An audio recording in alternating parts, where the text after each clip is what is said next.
There are a fair number of mistakes that people have made with suicide clients that I just want to point out. Some people are just not properly trained to work with distance people that are coming to them. And that may have to do with multicultural issue. It may have to do with a lack of understanding of the geographic needs of the people in that environment. If you think about being licensed in Alaska, you may not understand what some of the native populations need or what their day is really like, what things mean to them. So it's up to you to understand and to be fully trained. And then to identify the individual so that you really know who you're dealing with.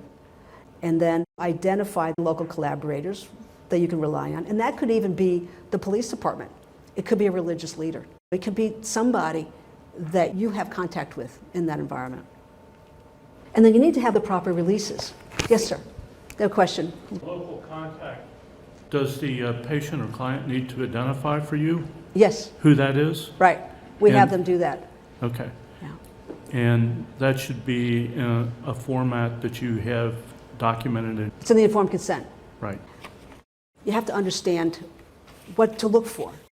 If you see that your patient is getting more and more agitated and reporting more and more symptoms, you can refer them to a local person. It's just not an all or nothing thing.